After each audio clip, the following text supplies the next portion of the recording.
77 swords had danced, 77 princes had fallen, and the royal shadow remained unshaken until an enemy stepped in, carrying an extraordinary human heartbeat.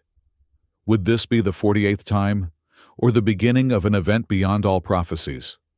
The obsidian ritual chamber of the Andorfar Empire loomed vast and terrible, its black stone walls pulsing with ethereal blue light.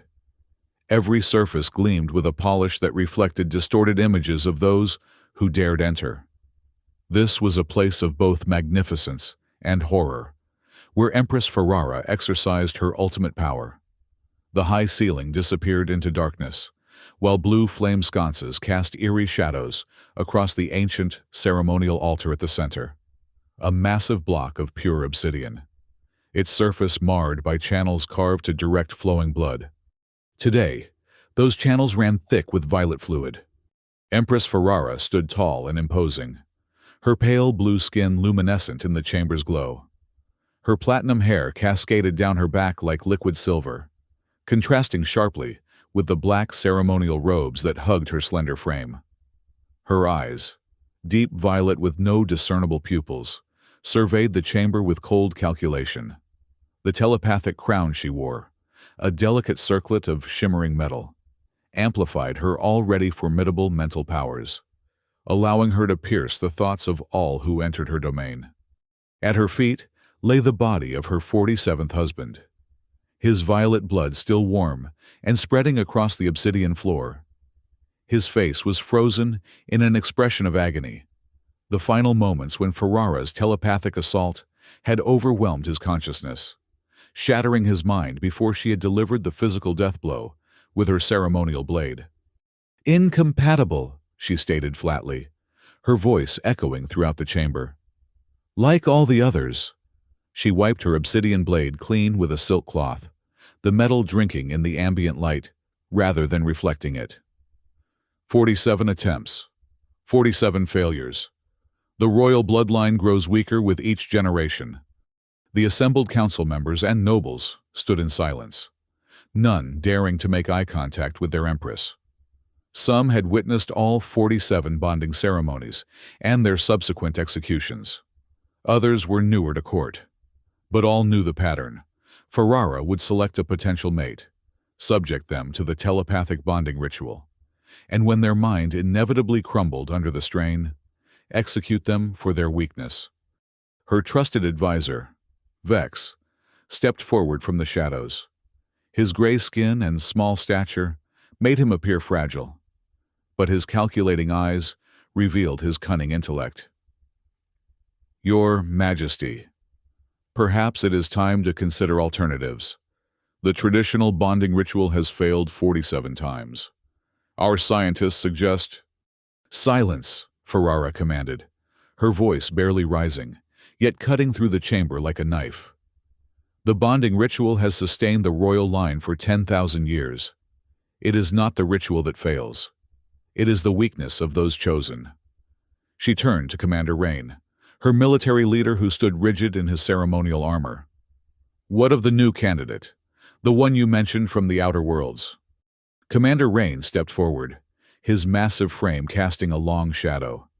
His scaled skin glistened in the blue light as he bowed deeply. "Your Majesty, we have a different specimen. During our recent campaign against the human outposts, we captured one of their warriors. He has shown remarkable resistance to our standard telepathic interrogation techniques." A murmur rippled through the assembled nobles. Humans were considered primitive, technologically advanced but telepathically blind. They were useful as labor, occasionally as curiosities, but never as equals. Ferrara's interest was piqued. "A human? You suggest I bond with a species that cannot even sense the simplest thought projections?" "This one is different, Your Majesty," Commander Rain insisted. "Our telepaths report unusual brain activity. He somehow shields himself. I believe he may be worth testing." The Empress considered this for a long moment, her fingers tracing the edge of her blade. The desperation of her situation was known only to her inner circle. Her own telepathic abilities were growing unstable. Without a successful bonding soon, her mind would fragment, leaving the Empire without leadership. After 47 failures, what did she have to lose? "Bring him in," she commanded. The massive obsidian doors swung open, and 2 guards entered, dragging between them a human male. Unlike the ornately dressed nobles and warriors of the court, he wore tattered remains of what had once been a military uniform. His exposed skin revealed numerous scars, evidence of physical combat rather than the energy weapons preferred by the Anderfar. Despite his ragged appearance, he stood straight when the guards released him, his eyes scanning the room with analytical precision. Lucas, that was the name in his file, was taller than most humans, with broad shoulders and a soldier's build. His dark hair was cropped short, military style, and a short beard covered his jaw. But it was his eyes that drew Ferrara's attention, deep gray and utterly unafraid. They met her gaze directly, something no one in her court would dare. "This is the human who resisted telepathic interrogation?" Ferrara asked, circling him slowly.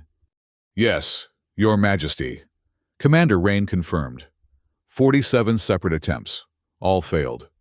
Ferrara froze. The coincidence of the number striking her.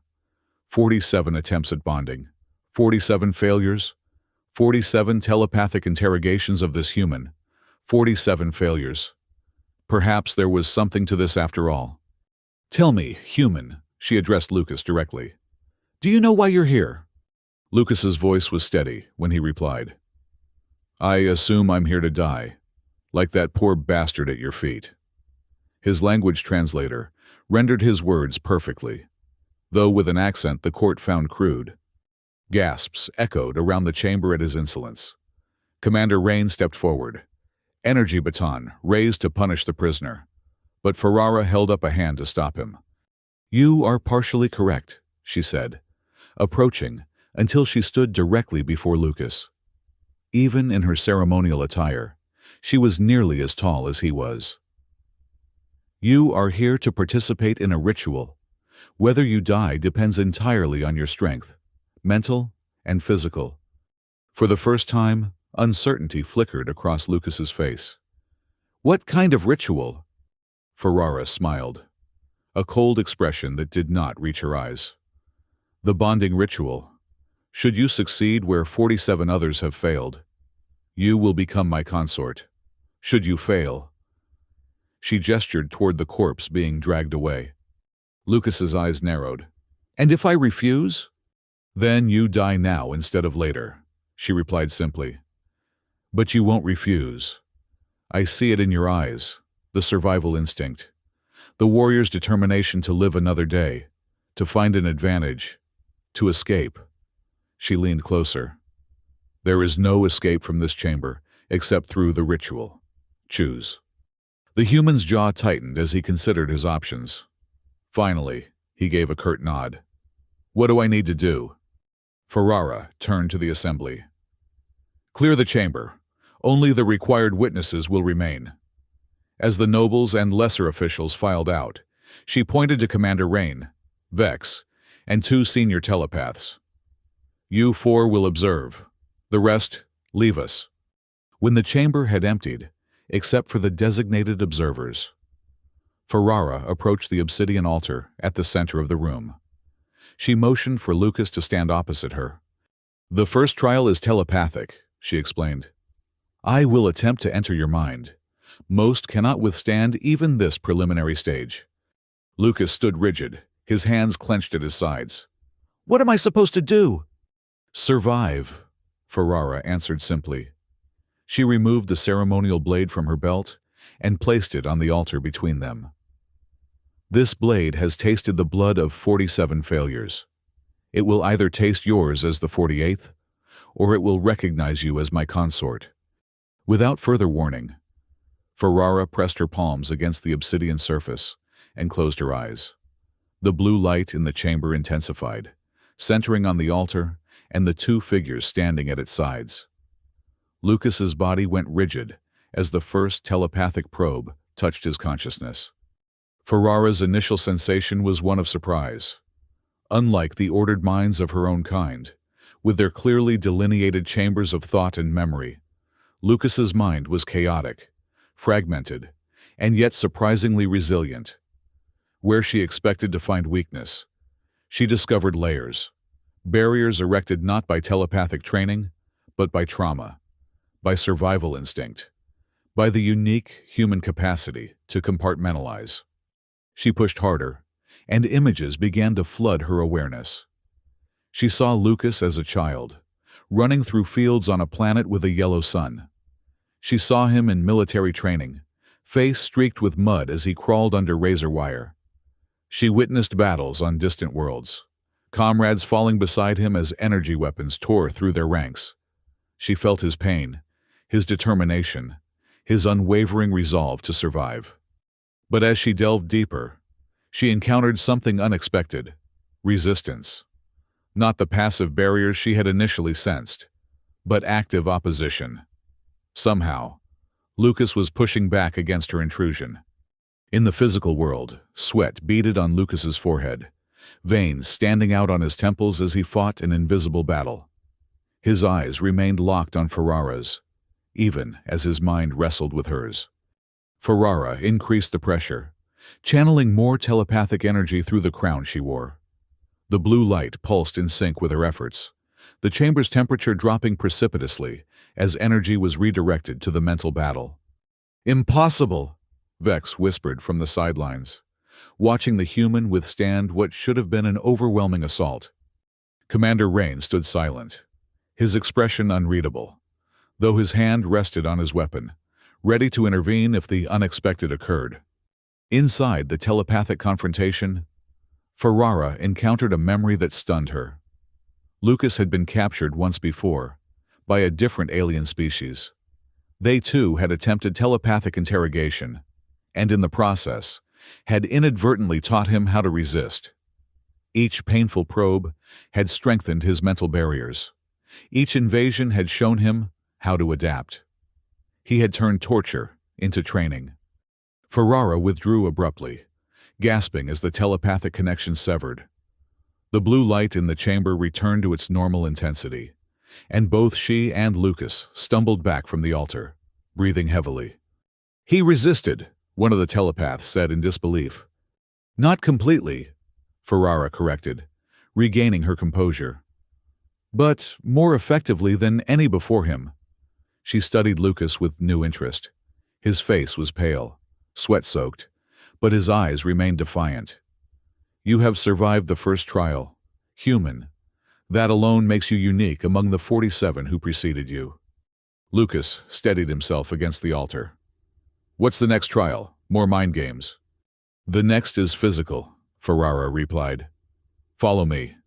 She turned and walked toward a small doorway at the rear of the chamber, not looking back to see if he followed. She knew he would. Curiosity and survival instinct would ensure it. The preparation chamber beyond was dramatically different from the stark ritual space. Soft, purple fabrics draped the walls, and the lighting was subdued, creating an intimate atmosphere. Various instruments and devices of unfamiliar design were arranged on tables and shelves around the perimeter. The air was thick with a sweet, almost intoxicating scent. "The bonding ritual requires compatibility in 3 domains," Ferrara explained, removing her outer ceremonial robe to reveal a simpler, form-fitting garment beneath. "Mind, body, and spirit. You have shown unexpected resilience in the first domain. Now we test the second." Lucas remained near the doorway, eyes scanning the room suspiciously. "What exactly does that entail?" "Physical synchronization," she replied, selecting a small device from a nearby table. It resembled a crystalline disk, glowing faintly from within. The ability to harmonize biological rhythms, heart rate, respiration, neural patterns. "Without this synchronization, the final bonding would kill us both." She approached him slowly, the disk balanced on her palm. "This will measure our compatibility and begin the attunement process. It requires physical contact." Lucas tensed as she came closer. And if I'm not compatible? Then you die, as the others did, Ferrara stated matter-of-factly. But not yet. That would come during the final ritual. This phase merely determines if proceeding is worthwhile. She stood before him now, close enough that he could see the subtle patterns in her blue skin, markings that resembled circuitry, but were entirely biological. Your hand, human. After a moment's hesitation, Lucas extended his right hand. Ferrara placed the disc between their palms and pressed her hand against his. The crystal immediately brightened, pulsing with a rhythm that matched neither of their heartbeats, but seemed to seek a harmony between them. The sensation was strange, a tingling that spread up Lucas's arm and throughout his body. He could feel his heart rate changing, slowing to match some external rhythm. His breathing involuntarily synchronized with Ferrara's. The experience was disorienting, intimate in a way that transcended physical proximity. Ferrara watched him carefully, noting how he fought against the physiological changes at first, then gradually surrendered to them. Most candidates resisted until they collapsed, their bodies unable to adapt to the forced synchronization. Lucas was allowing the process to unfold, perhaps understanding intuitively that resistance would be futile. As their physiological patterns aligned, Ferrara began to sense emotions and surface thoughts leaking through the connection. Not the deep probe of the telepathic trial, but something more reciprocal. She felt Lucas's wariness, his strategic assessment of his situation, and underneath, a profound determination to survive. He, in turn, sensed her surprise, her guarded hope, and the weight of responsibility she carried. The disc between their hands grew warmer, its pulsing light settling into a steady glow. When Ferrara finally withdrew her hand, the crystal had changed color from blue to a deep purple, the traditional sign of potential compatibility. "Remarkable," she said softly, examining the disc. "Only 3 others ever achieved this level of synchronization, and none were from outside our species." Lucas flexed his hand, still feeling the lingering effects of the connection. "What made the difference?" Ferrara considered him thoughtfully. "Adaptability, perhaps. Your species evolved without telepathy, forcing you to develop other forms of resilience. Or perhaps it is your warrior training. You know when to fight and when to yield." She placed the disc in a recessed alcove in the wall, where it continued to emit its purple glow. "Rest now. The final trial will begin in 6 hours."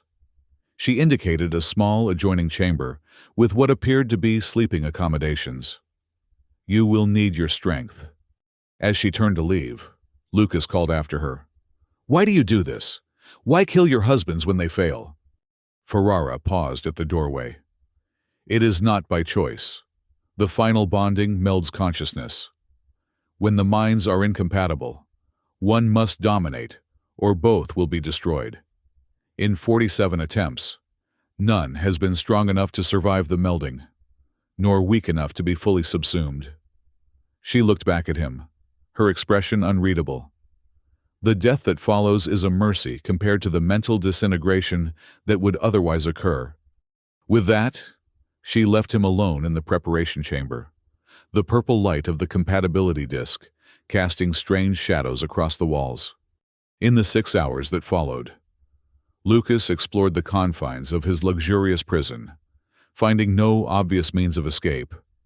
Guards were posted outside the only exit, and the technology that secured the chamber was beyond his understanding. Instead, he used the time to rest and prepare mentally for whatever the final trial might entail. He lay on the sleeping platform, staring at the ceiling, thinking of Earth and the war that had brought him here. Humanity had expanded to a dozen colony worlds before encountering the Anderfar Empire. What had begun as a diplomatic misunderstanding had escalated into open conflict when both sides refused to yield contested territories. Lucas had been a Special Forces commander, leading stealth operations behind enemy lines when his team was captured. He alone had survived the initial interrogations. Now, through some twist of fate, he found himself participating in an alien ritual that had claimed 47 lives. The irony wasn't lost on him. After surviving countless battles, he might die in what amounted to a royal wedding ceremony. His thoughts were interrupted when the door slid open, revealing Commander Rain. The massive alien officer entered alone, his ceremonial armor replaced by more functional military attire. "The final trial will begin soon," he announced, his translator rendering his deep voice in Lucas's language. "The Empress sent me to prepare you." Lucas sat up, watching the commander warily. "Prepare me how?" Rain approached, holding what appeared to be a folded garment. "You must wear the traditional attire for the bonding ritual." He placed the clothing on the edge of the sleeping platform, a simple robe of deep blue material that seemed to shimmer with its own inner light. As Lucas examined the garment, Rain spoke again, his voice lower.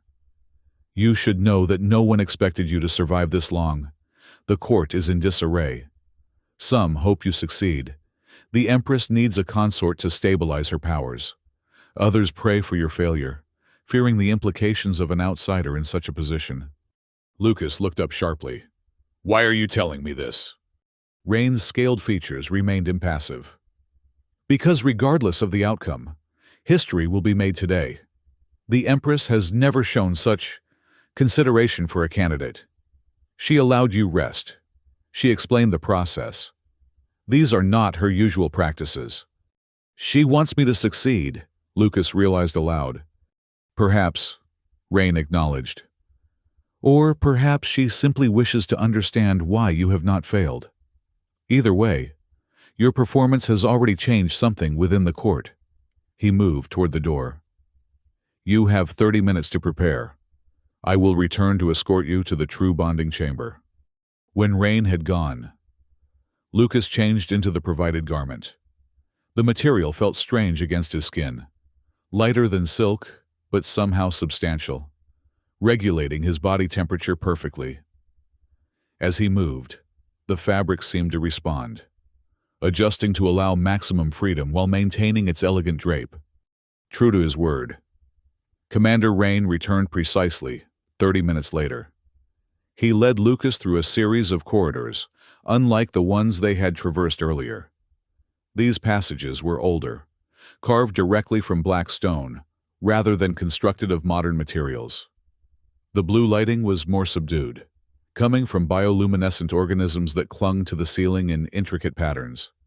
"These are the ancient ways," Rain explained as they walked.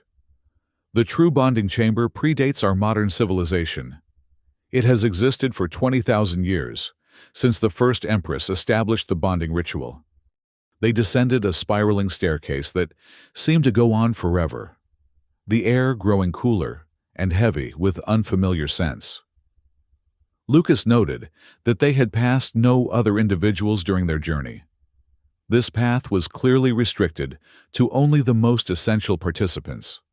Finally, they reached a massive doorway carved from a single piece of obsidian. Unlike the technological entrances elsewhere in the palace, this one bore no control panels or security measures. Instead, ancient symbols were etched into its surface, glowing faintly with the same blue light that illuminated the corridors.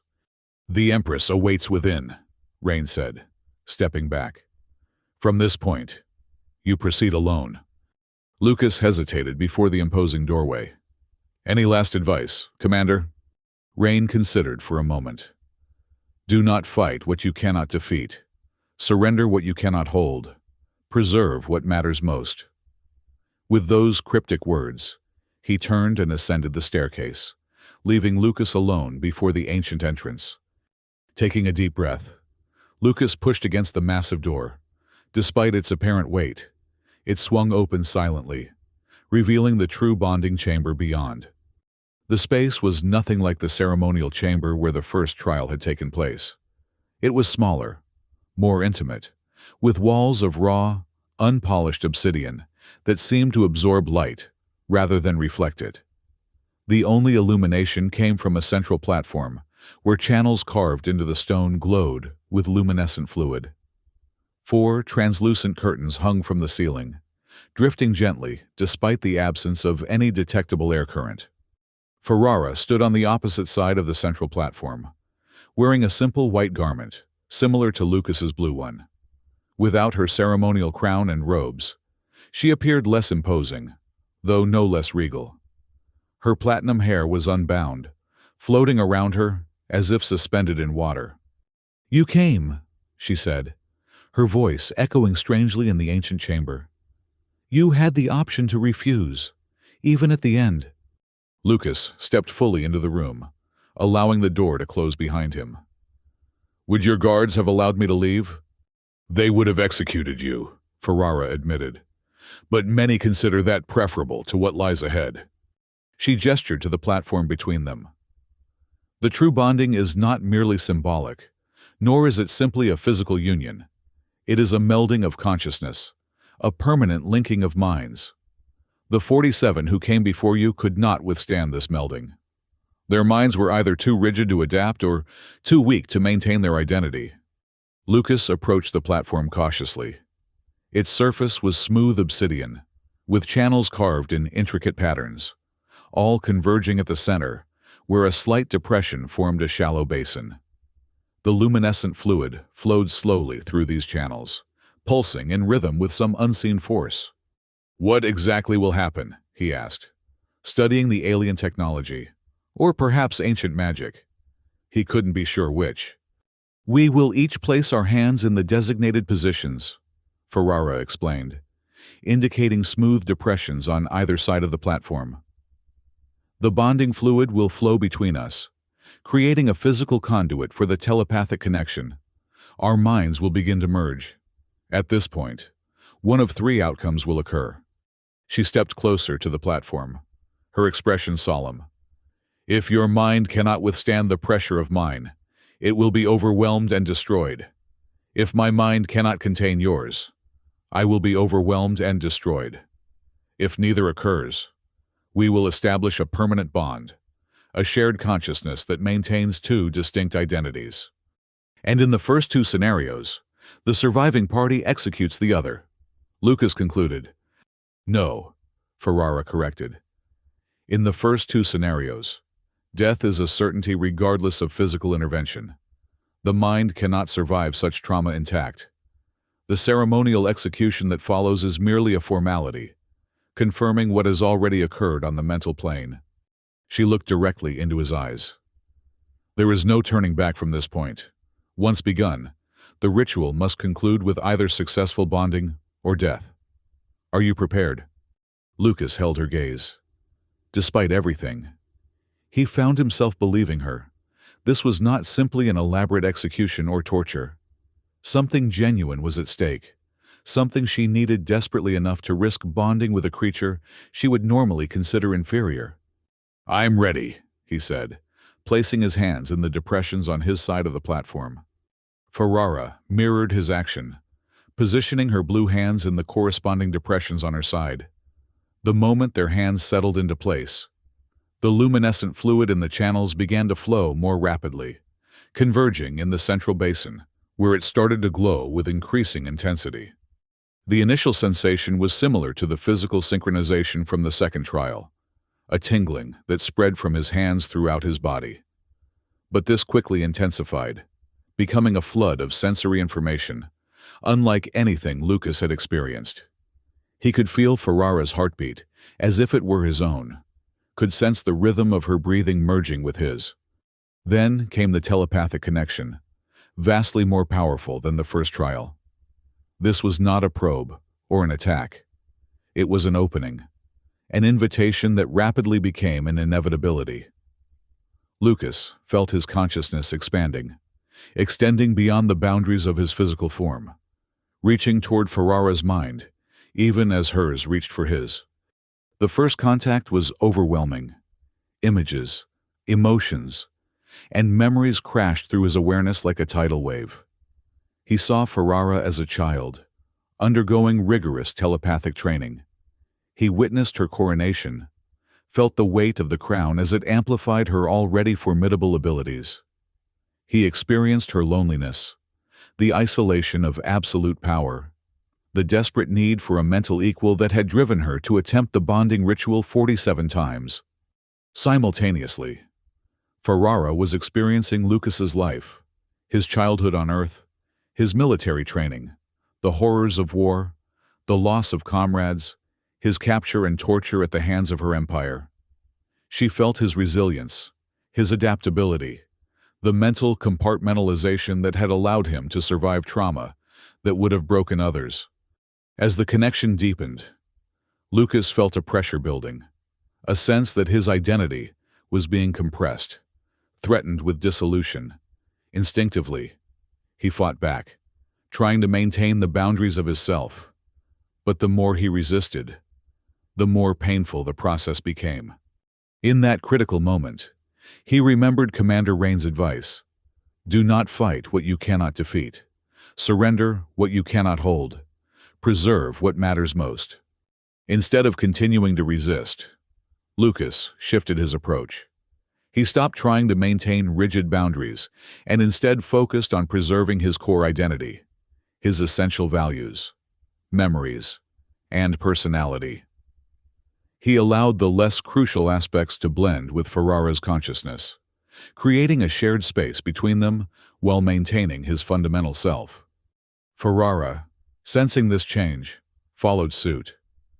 Rather than attempting to dominate or subsume Lucas's mind, she began to harmonize with it, creating resonance rather than opposition.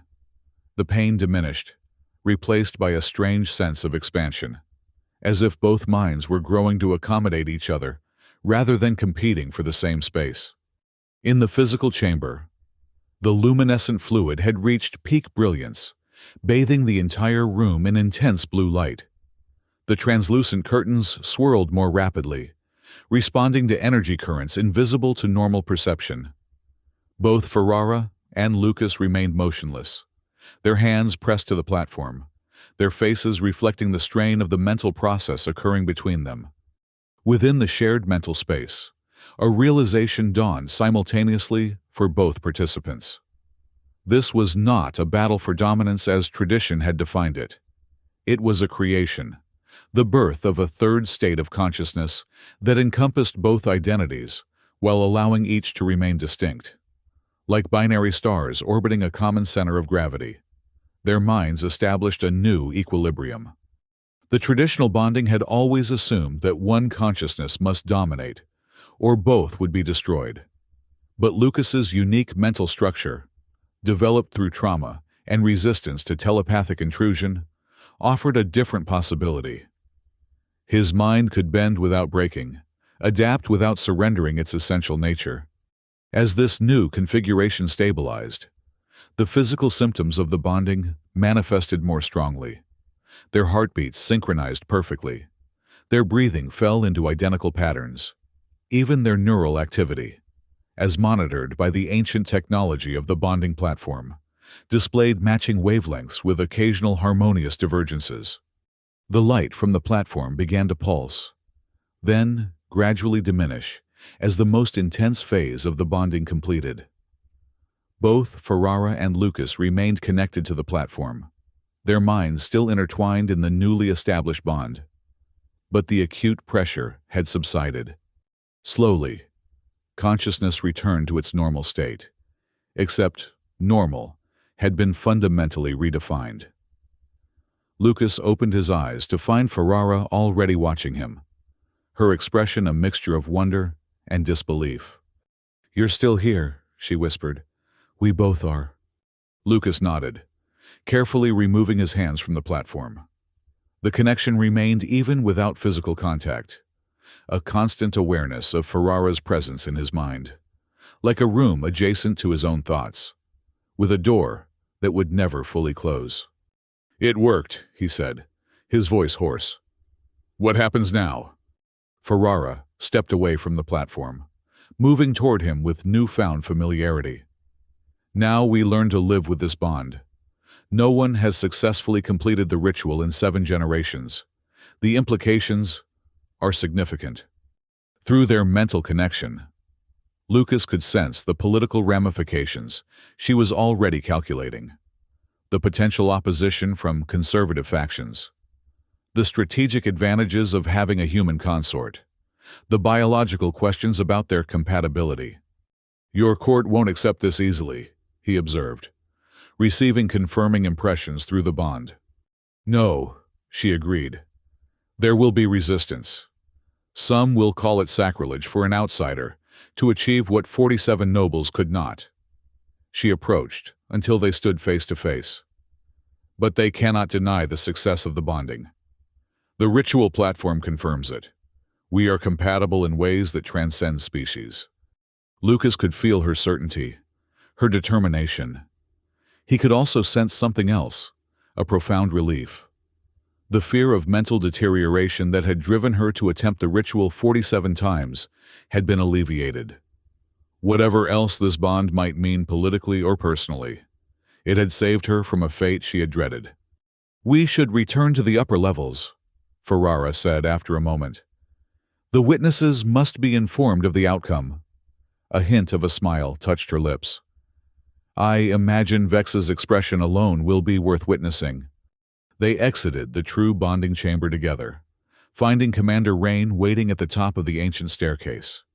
His stoic expression showed a flicker of surprise when he saw both of them emerge alive. "The bonding was successful," Ferrara announced formally. "Prepare the announcement ceremony." Rain bowed deeply. "As you command, Your Majesty." He straightened, giving Lucas an appraising look. "The human survives where 47 nobles perished. The court will be unsettled." "The court will adapt," Ferrara replied, "as we all must." As they proceeded through the palace corridors, Lucas became aware of the stares and whispers that followed them. News traveled quickly in this telepathically enhanced society. By the time they reached the main ceremonial hall, a crowd had already gathered. Nobles, officials, and guards, all watching with expressions ranging from curiosity to outright hostility. Vex pushed through the throng, his normally composed features showing clear shock. "Your Majesty, the bonding. It succeeded. With a human." Ferrara inclined her head. "It did, Advisor Vex. The ancient platform confirmed complete compatibility." "This is unprecedented," Vex stammered, his gaze shifting between Ferrara and Lucas. "The implications for the succession, for relations with the human territories." "Will be addressed in due course." Ferrara completed his thought. "For now, prepare the formal announcement. My consort will need appropriate quarters, security clearance, and a full briefing on court protocol." The word consort sent another wave of murmurs through the assembled crowd. Lucas could sense the resistance, particularly from a group of military officials clustered near one of the massive pillars that supported the hall's ceiling. One of them stepped forward, a decorated officer with insignia that indicated high rank. "Your Majesty," he began, his tone carefully controlled, but his thoughts projecting clear disapproval that Lucas could now perceive. "General Kestra respectfully requests a private audience regarding this development." Ferrara's expression remained neutral, but through their bond, Lucas felt her irritation. "General Kestra may request an audience through the proper channels, like any other official. I will consider his petition when it is appropriately submitted." The dismissal was clear, and the officer retreated, though the hostility radiating from his group remained palpable. "Your adversaries are already mobilizing," Lucas observed quietly as they continued through the hall. "They were always present," Ferrara replied, through their mental connection rather than aloud. "But now they have a new grievance, a human consort who succeeded where their favored candidates failed. General Kestra has long advocated for his nephew to be selected for the bonding ritual. He will not accept this outcome gracefully." Their journey continued to a private wing of the palace, where Ferrara's personal quarters were located. The security increased noticeably in this area, with elite guards positioned at regular intervals and advanced scanning technology embedded in the walls. Once inside her private chambers, Ferrara dismissed the attendants, leaving them truly alone for the first time since the bonding.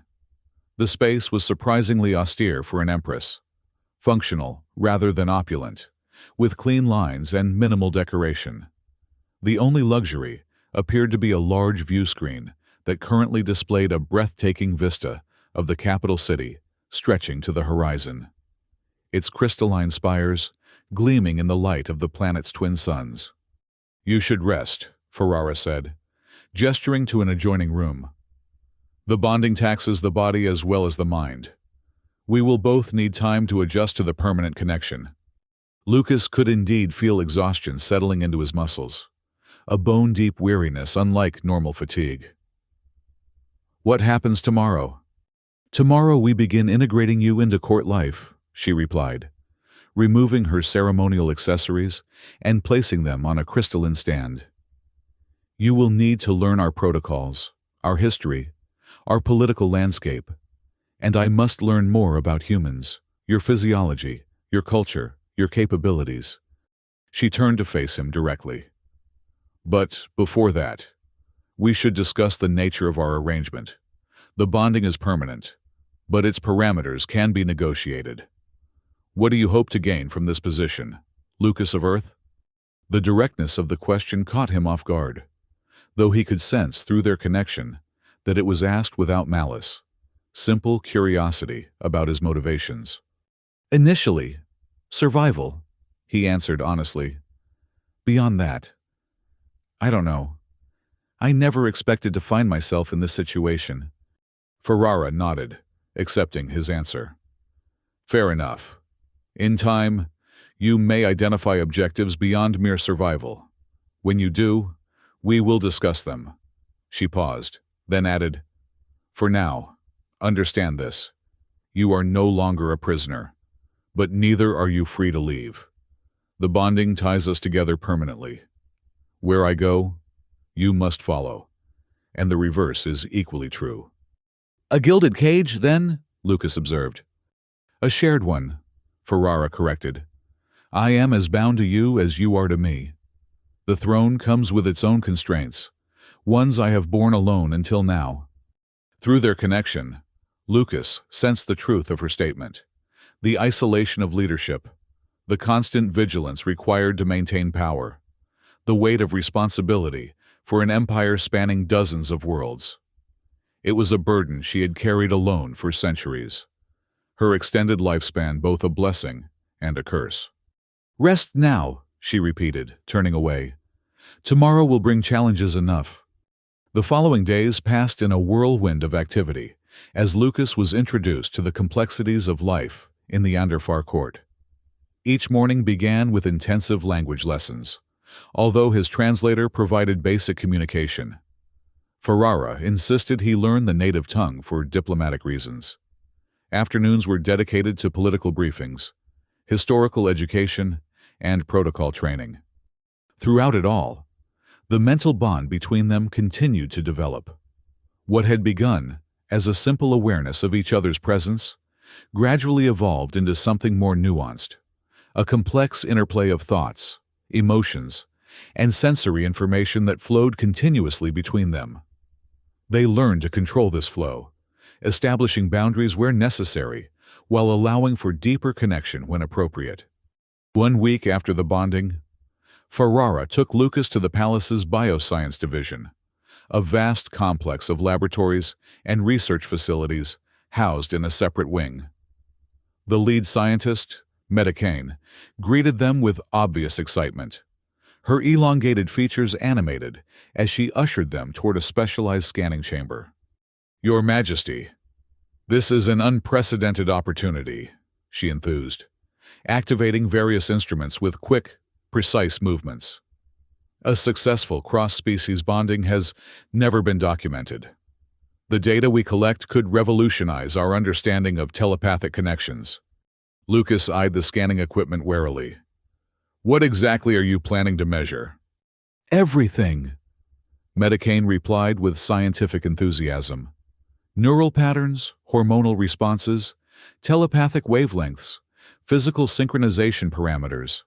The bonding affects all systems, biological, psychological, even quantum entanglement at the cellular level. The examination lasted several hours, with both Ferrara and Lucas subjected to increasingly sophisticated scans. Throughout the process, Medicane's excitement grew, her technical observations becoming more animated as the data accumulated.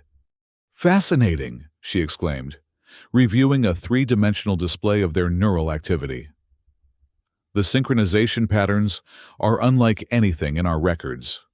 Rather than one dominant pattern subsuming the other, we're seeing a harmonized dual system, two distinct neural signatures operating in perfect coordination." Ferrara studied the display with interest. "What are the implications?" "Potentially revolutionary," Medicane answered, manipulating the display to highlight specific regions. Traditional bonding theory assumed that mental stability required either complete integration or clear dominance. Your bond demonstrates a third possibility: cooperative autonomy. Two minds functioning independently, yet harmoniously, strengthening rather than threatening each other. She turned to another display showing comparative physical data. "The physiological benefits are already manifesting. Your Majesty's telepathic instability has completely resolved. The human's physical resilience has increased by approximately 27%. You're both experiencing enhanced cellular regeneration, improved immune response, and optimized neurochemical balance." Lucas felt Ferrara's surprise through their bond. She had not told him about her telepathic instability, though he had sensed her relief after the bonding. Now he understood the true desperation that had driven her to attempt the ritual 47 times, and to consider a human for the 48th.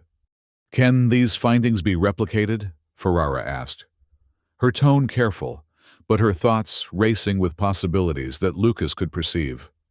Medicane hesitated. "Theoretically, yes. The fundamental mechanism appears to be the complementary nature of your mental structures. The Empress's telepathic architecture combined with the human's adaptive compartmentalization.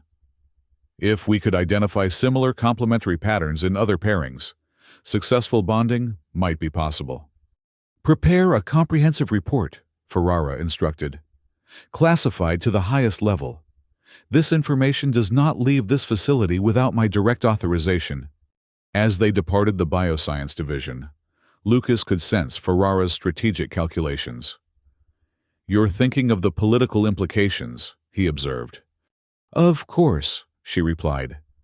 "If cross-species bonding becomes viable, it changes everything: succession policies, diplomatic relations, alliance structures. The conservative factions will resist violently, but the potential benefits are too significant to ignore." Their conversation was interrupted by the approach of Commander Rain, his expression grave. "Your Majesty, I bring urgent news. General Kestre has called for an emergency session of the High Council. He formally challenges the legitimacy of the bonding and demands a full investigation." Ferrara's expression remained composed, but Lucas felt her surge of anger through their connection.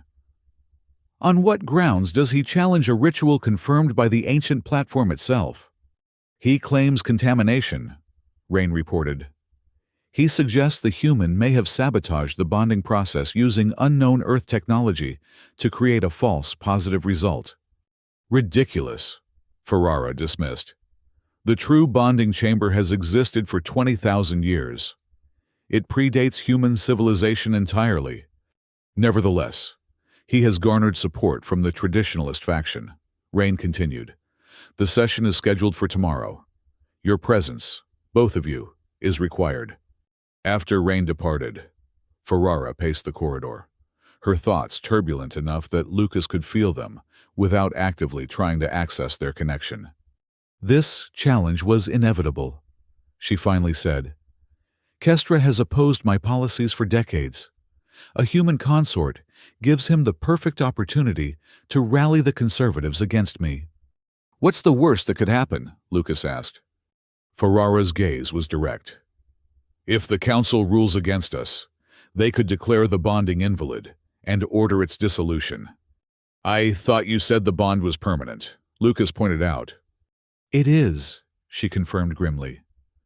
The only way to dissolve a completed bond is through death. If the council rules against us, they would be effectively ordering your execution. The High Council chamber was imposing by design, a vast circular space with tiered seating rising steeply from a central speaking floor.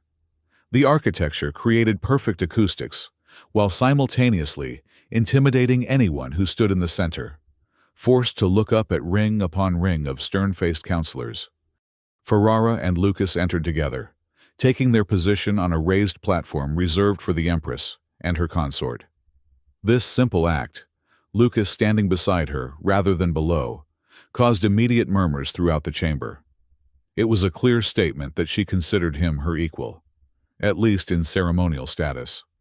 General Kestre rose from his seat in the highest tier, his military decorations gleaming in the chamber's bright light.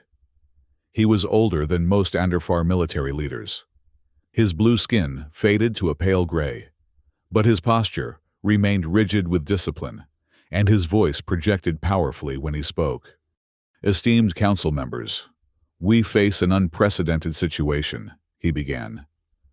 For the first time in our history, an outsider, a human prisoner of war, has supposedly completed the sacred bonding ritual. This claim demands the most rigorous scrutiny before it can be accepted.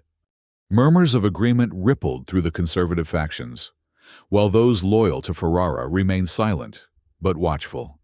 The ancient laws are clear, Kestre continued. The royal consort must be capable of supporting and enhancing the Empress's telepathic powers.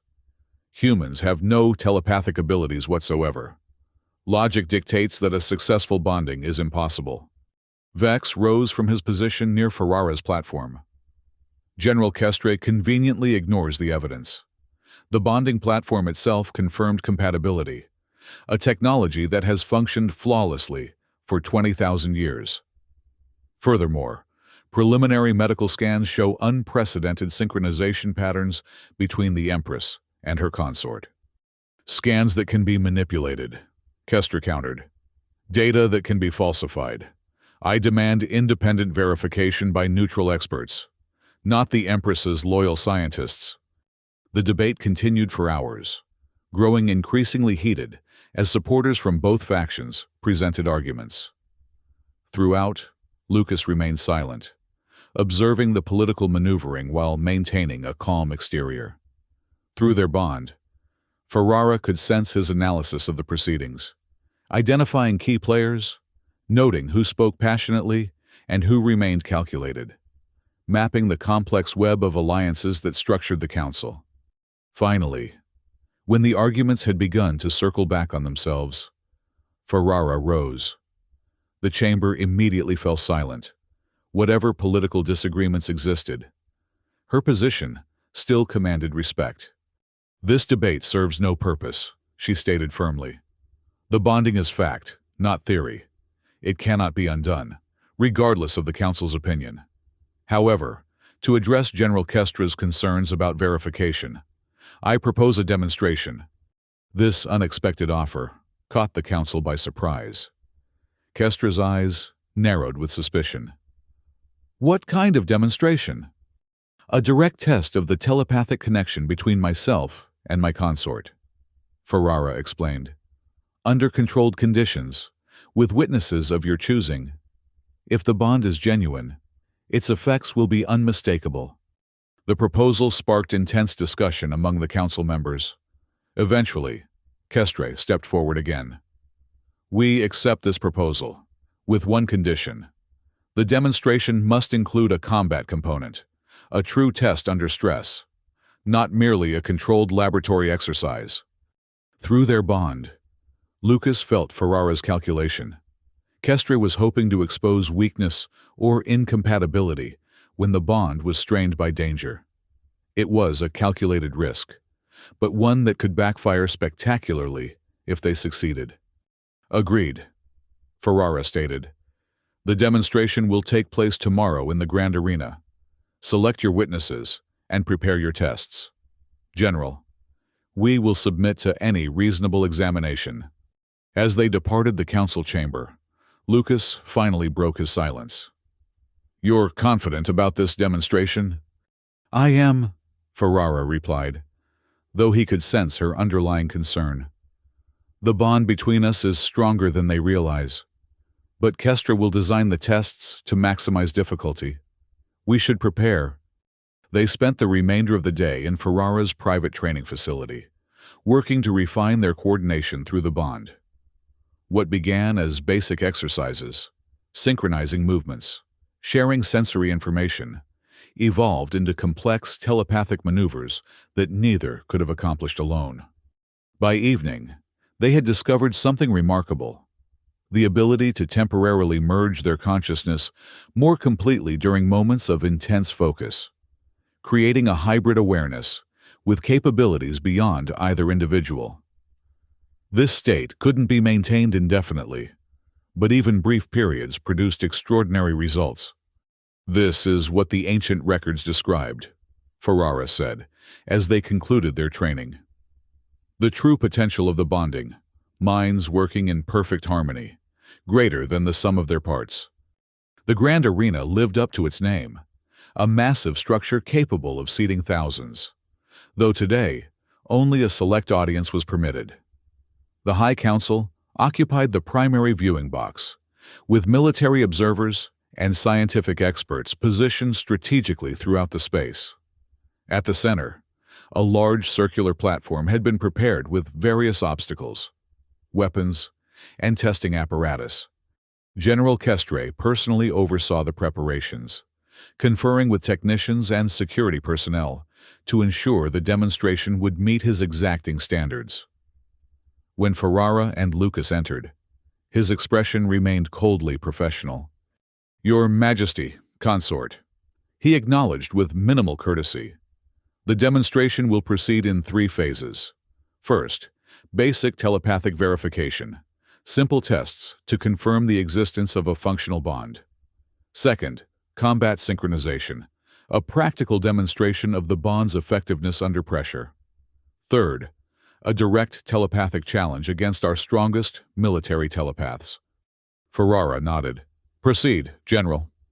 The first phase appeared straightforward, a series of classic telepathic tests, where Lucas was isolated in a shielded chamber, while Ferrara was presented with various objects, images, and sensory stimuli. Through their bond, Lucas correctly identified each item with perfect accuracy, including subtle details that could not have been guessed or predicted.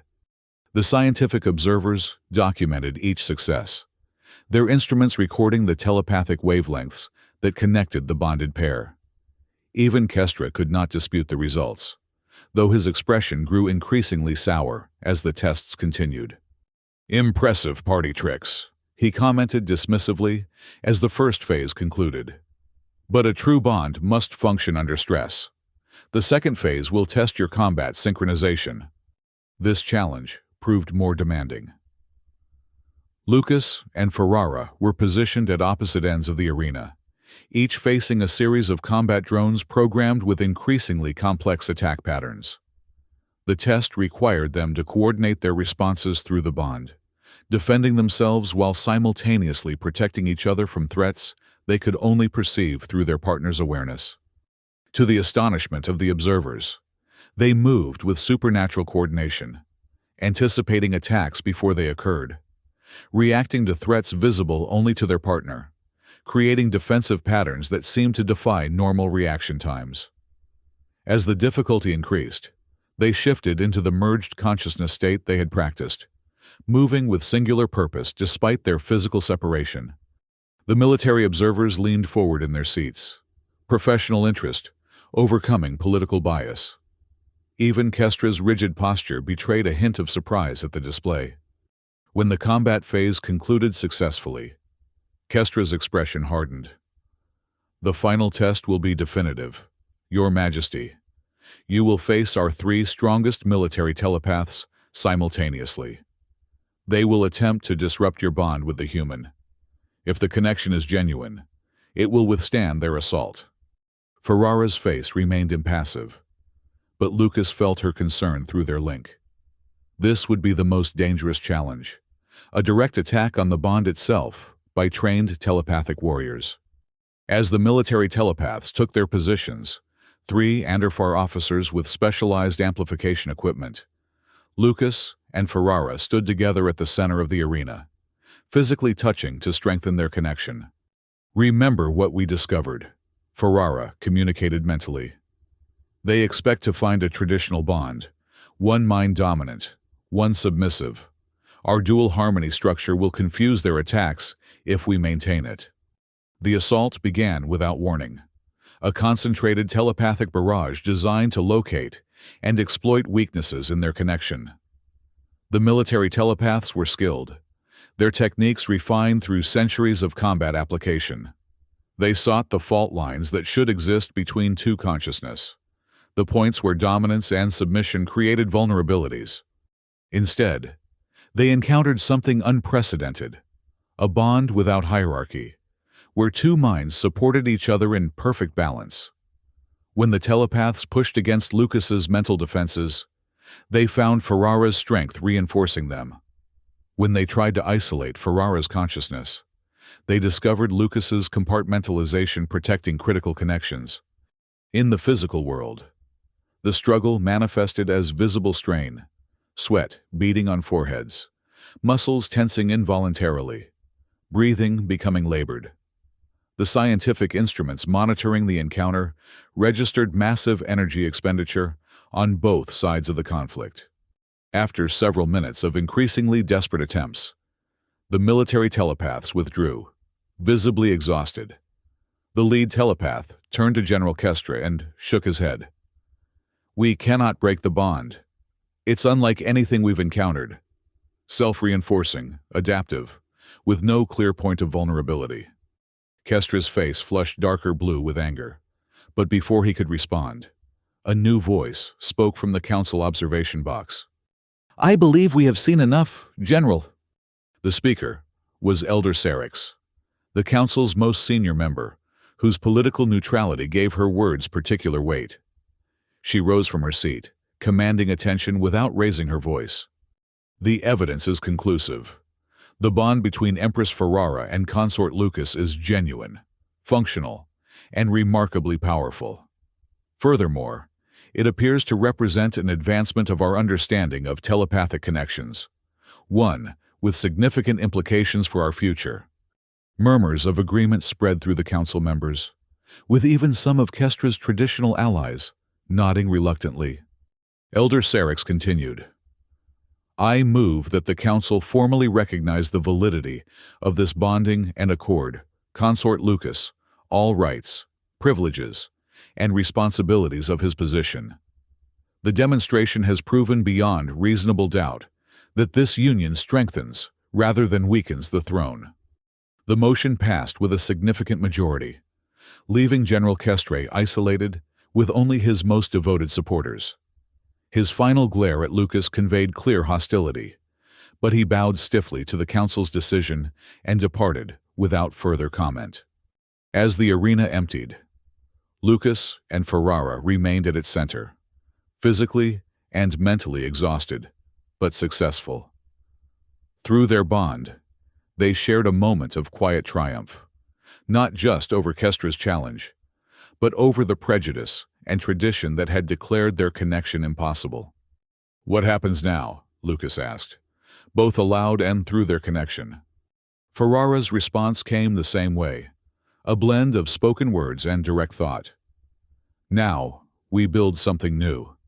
The successful demonstration changes everything, not just for us, but potentially for the entire empire." In the weeks that followed, news of the unprecedented bonding spread throughout the Anderfar Empire and beyond.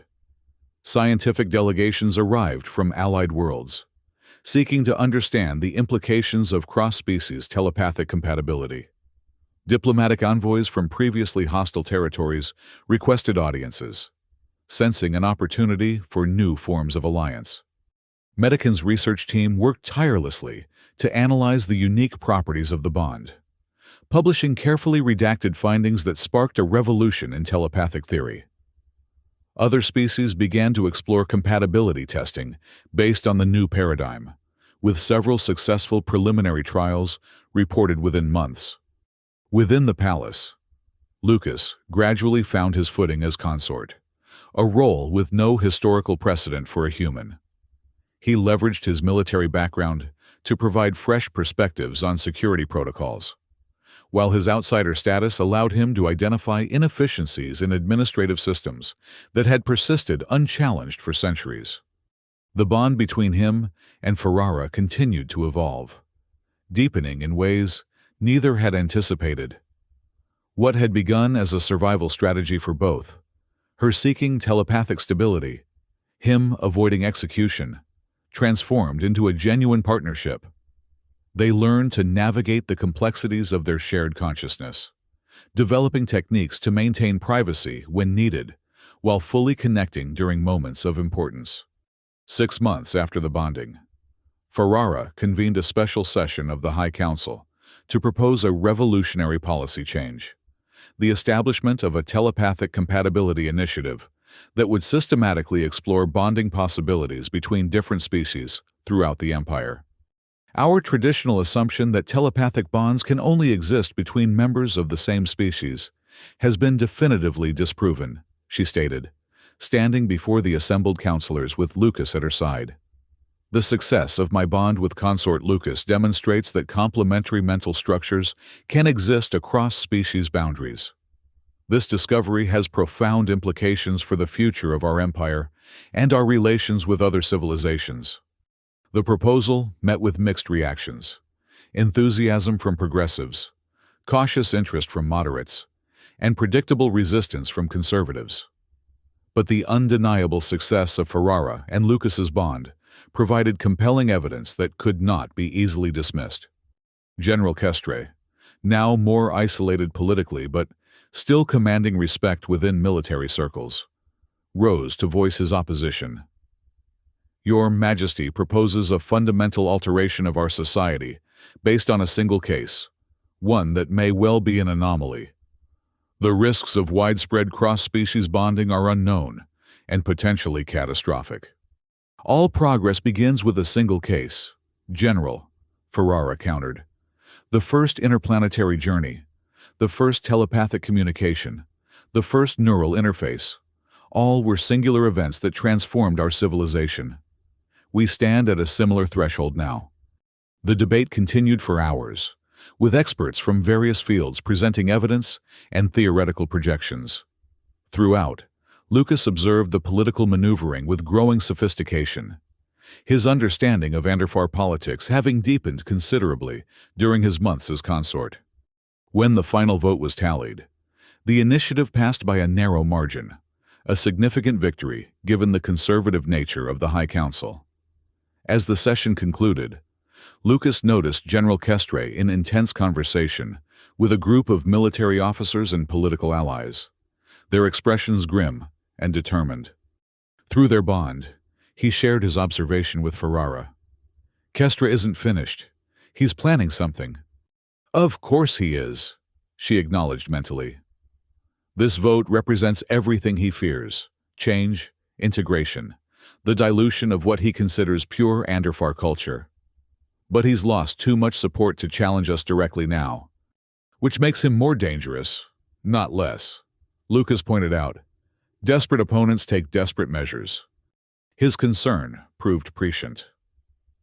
2 weeks later, during a diplomatic reception for representatives from the Andorian Confederation, a neighboring stellar power interested in the new telepathic research, security alerts blared throughout the palace.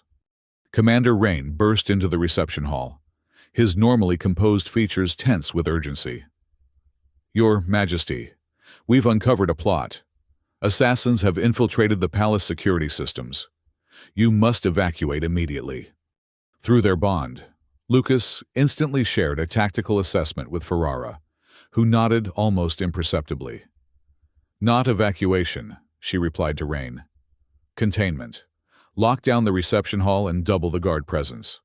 The assassins expect us to flee through predetermined routes. We will not be so predictable. As security personnel secured the hall, Lucas accessed the palace schematics through their shared consciousness, Ferrara's knowledge becoming his. The security breach would require high-level clearance, he observed.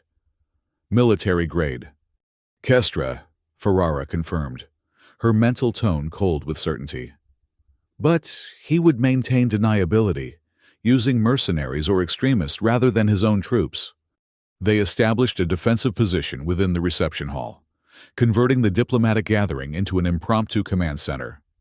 The Andorian representatives, themselves a telepathic species, offered their assistance, creating an additional layer of mental surveillance around the perimeter. Through their bond, Lucas and Ferrara coordinated the defense with unprecedented efficiency. When the attackers finally breached the outer security cordon, they encountered a response so perfectly synchronized it seemed prescient. Each attack was anticipated, each strategy countered before it fully developed. In the aftermath, as palace security rounded up the surviving assassins, evidence emerged confirming their suspicions. The attackers were members of a radical purist faction, but their equipment and intelligence came from military sources. While nothing could be directly traced to General Kestra, the connection was obvious to anyone familiar with the political landscape. The failed assassination attempt became a turning point. Public opinion, already shifting in favor of Ferrara's progressive policies, solidified against the conservative faction. Kestra's influence diminished rapidly as former allies distanced themselves from the taint of suspected treason. 1 month later, in a private meeting requested by the general himself, Kestra faced Ferrara and Lucas alone. His once proud posture showed subtle signs of defeat, though his dignity remained intact. "Your Majesty," he began formally, "I have come to tender my resignation from military service and from the High Council." Ferrara regarded him steadily. "An unexpected decision, General. May I ask what prompted this change?" Kestra's gaze shifted briefly to Lucas before returning to Ferrara. "I have served the Empire for 3 centuries, guided by what I believed were its best interests. Recent events have challenged those beliefs." Through their bond, Lucas sensed Ferrara's cautious assessment. Skepticism mingled with strategic calculation. "The assassination attempt," she stated directly. "Were you involved, General?" Kestra's expression remained carefully neutral. "I will say only this. I have always believed in preserving the purity of our traditions. When your bonding with a human succeeded where 47 noble candidates had failed, I considered it an aberration, a threat to everything our civilization represents." He paused, seeming to choose his words carefully.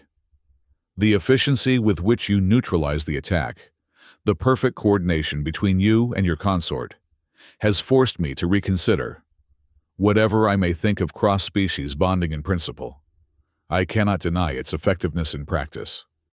"A pragmatic assessment," Ferrara observed. "I am, above all, a soldier," Kestra replied. "When evidence contradicts theory, a good commander adjusts his strategy.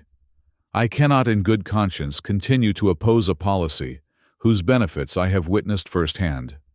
The conversation continued, addressing the terms of Kestra's retirement and the transition of his responsibilities.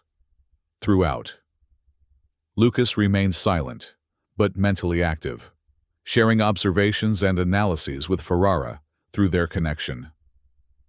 By the meeting's end, an understanding had been reached. Not friendship or true reconciliation, but a workable arrangement that would allow Kestra to retire with dignity while removing his opposition from the political landscape. As the general departed, Lucas finally spoke aloud. "Do you believe him?" "Partially," Ferrara replied. "His pragmatism is genuine. His acceptance of our bond's effectiveness is sincere. But his fundamental beliefs haven't changed. He still considers cross-species bonding unnatural, still fears the dilution of Anderfar purity.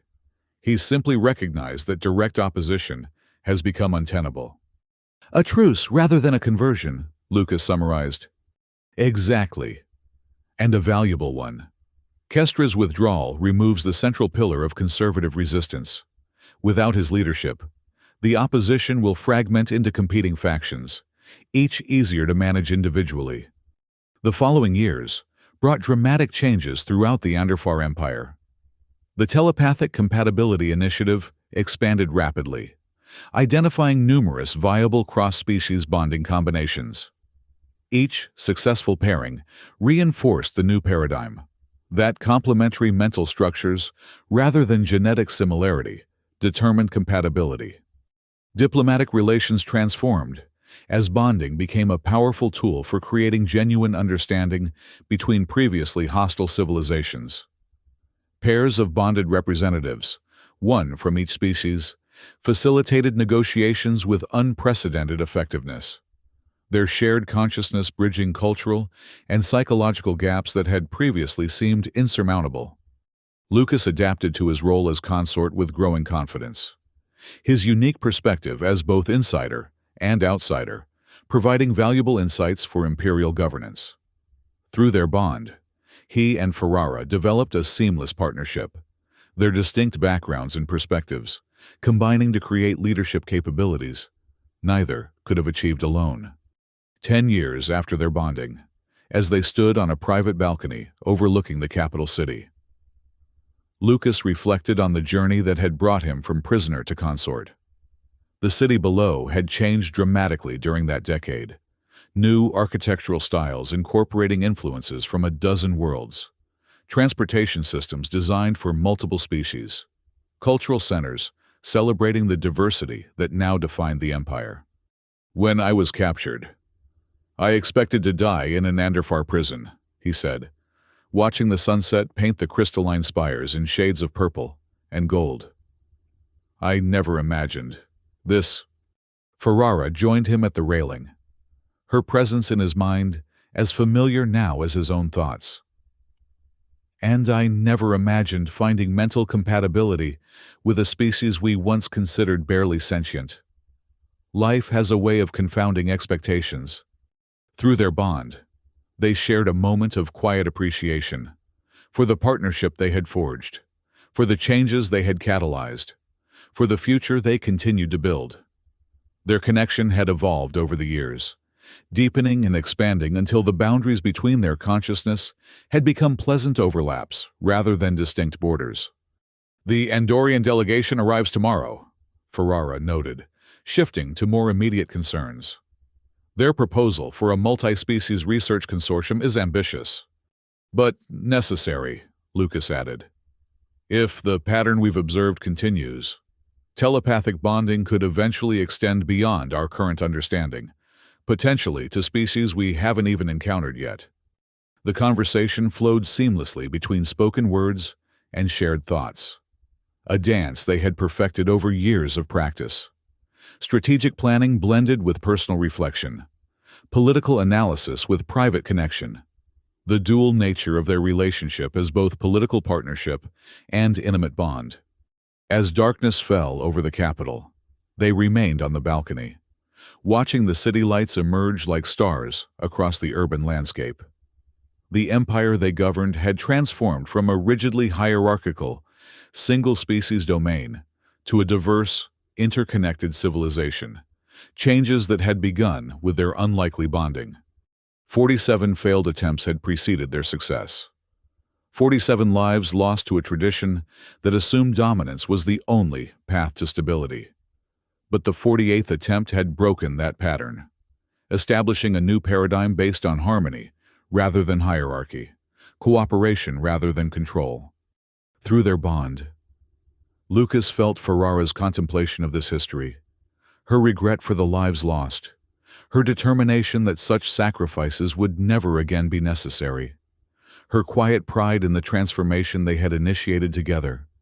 The ancient texts speak of a prophecy, she said softly, that the 48th bonding would either end the royal line or transform it forever, for generations. That was interpreted as a warning. Now I see it was a promise. Lucas smiled, understanding through their connection the deeper meaning behind her words. The transformation extended beyond politics or diplomacy. It had reshaped the fundamental understanding of consciousness itself, revealing possibilities that neither human nor Anderfar philosophy had previously imagined. As the night deepened around them, their thoughts continued to intertwine, distinct yet harmonious, separate yet unified.